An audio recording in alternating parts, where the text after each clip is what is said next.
my Ghoulie Gal Pals. Thank you for clicking on the video. I am Rita, and I hope you are doing well and relaxed. Today we are going to do a craft haul for my spooky projects coming up. We went to Sydney yesterday to buy some inexpensive craft supplies for our future and ongoing craft projects. So the first store I went to was Dollarama, and one of the things I bought was paintbrushes.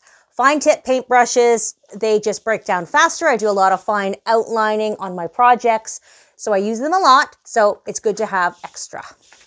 Second item I got was just a little bottle of craft paint for $2. It's a good brand, it has good coverage, and I use a lot of white paint to outline all of my wood projects like my bats, my slime drips. Anything I'm making out of wood, I have a tendency to put my signature white line around the whole project. Okay, garden wire. I got 2 packs of this 12 gauge garden wire.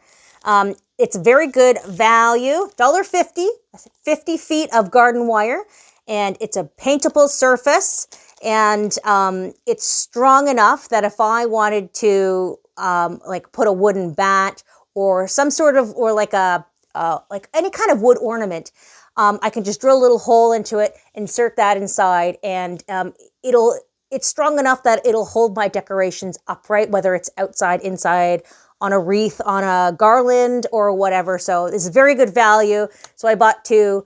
Love it. Next thing I bought is foil muffin liners, and these were $2.50. Now this is something that was on Olga's list, and I'll talk about Olga later, but this was something that's on her list because she is a crafty lady, and she asked me to get these for her. Another little something that's for Olga is this craft paper shred, and basic just craft paper shred. It was $1.75. Something I want to say when you're buying this stuff is make sure you buy fresh product, because if you pick up the product that was on the shelf last year, it is faded from being on the shelf and in the sunlight so long. So just, if you have to kind of root around, look to the back, whatever, but you're paying for it, so get a brand new one. And my next item is my absolute most favorite item of the day. I have been searching for this all over the internet, and the internet, when you buy this stuff, it's very expensive and you have to buy it in large quantities, and I do not want that. Also, I find it's very hard to find packs with like a selection, and Dollarama has really good selection for the price for glitter. And I love glitter, and I've got all kinds of colors in this, and there's a good volume in each vial. Like there's the purples, which is what I really, really wanted. There's some nice dark oranges, there's black, there's gold. So there's this spooky little green, which I think I'm going to find a project for.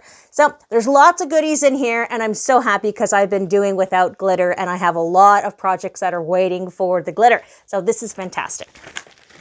So the next place we went to is a dollar store called Great Canadian Dollar Store. I'm not sure if people have it outside of Atlantic Canada, but I think here I've seen it in New Brunswick and Nova Scotia. I'm not sure if it's anywhere else, but it's a great little option for a dollar store.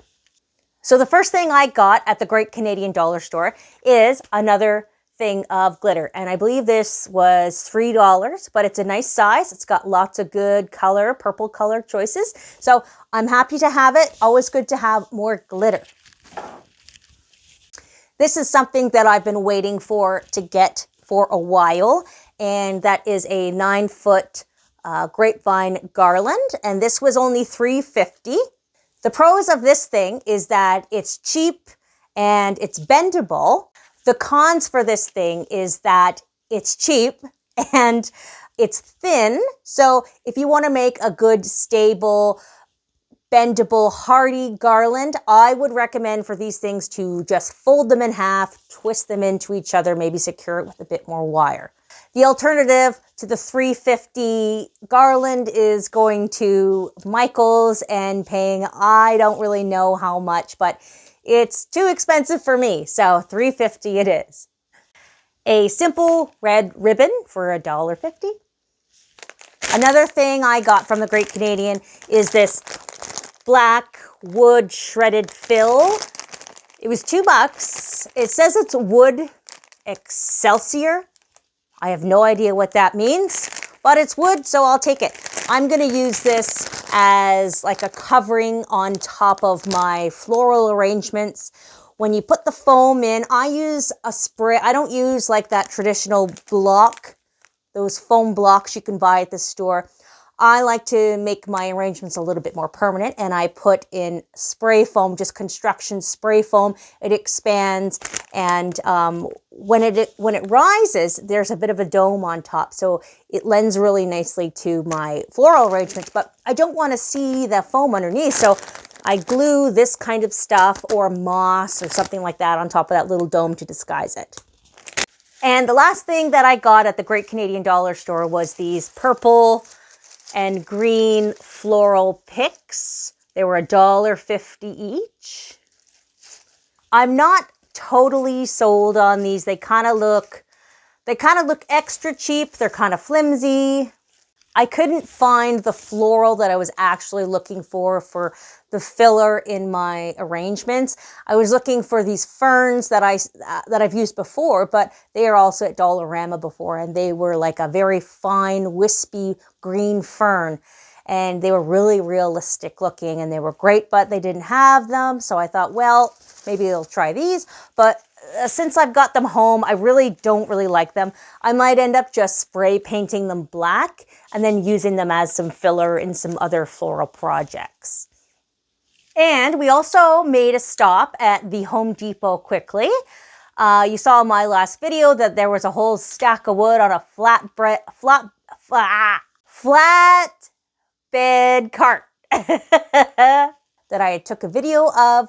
That is actually going to be turned into my new kitchen cupboards. My husband and I are going to build our kitchen cupboards, but they're going to be very different from your traditional kitchen cupboards. I will show you them in the future. We're starting the project soon, but they are going to have a spooky element to them that I'm going to woodwork into them, some witchy, spiderwebby kind of stuff. So I will show you more of that project later. Also, something I picked up from the Home Depot is a can of gold spray paint. This was, I think it was $28. It's a lot. It's a lot for me, but Rust-Oleum is good. And if you see right over here, I have a little project that I'm doing with that witch hat picture that's going to go above my mantle. And so I'm going to spray paint a whole bunch of nice pine trim and then layer that with some purple velvet. It's going to be very cool. It's going to be very cool. I'm not going to do a video on that because there's a lot of cutting, a lot of measuring, and it is just going to tick me right off while I'm doing it. So I'm not going to do a video on that. And last but not least, I have a bunch of things that I picked up for Olga at the Bulk Barn. And she asked me to get her some different kinds of Merkins wafer chocolate molding wafers. So I got her white and red and some nice chocolate. She asked me to get her some Halloween colored sprinkles. And she asked for green and purple food coloring, Wilton food coloring. She also asked for orange, but they didn't have any. Their stock was really limited. So I hope they get some more in the next time I'm there and that I can get that for her. So I do a lot of crafting for Halloween and any other time of year that I want something custom. I'm not really one to decorate my house purely with stuff that you would just buy off the shelf. For one, it's expensive, and I don't really like having stuff that everybody else has. I like people to see what's outside of the house and then come in the house and go, oh, wow, you can't, I want them to think, oh, wow, you can't buy something like that in the store. I generally buy a piece of good one-side plywood, a 4x8 sheet, and that gets me a fair amount of projects out of that. And all the scraps in between the big projects, I'll cut out bats or pieces of pie or, anything that I need just to fill in the little gaps so I'm not wasting anything, and it gives me more decorations. So nothing goes to waste. Crafting good items isn't difficult. It just takes time and patience. Well, that's everything I have for you today for my spooky craft haul. Thank you for watching. I would love it if you would subscribe and like the video. That would be fantastic. Stay tuned for more upcoming craft projects that I'm doing. I have a lot on the go. So we will see you then. Thanks again. Take care. See you later. Bye.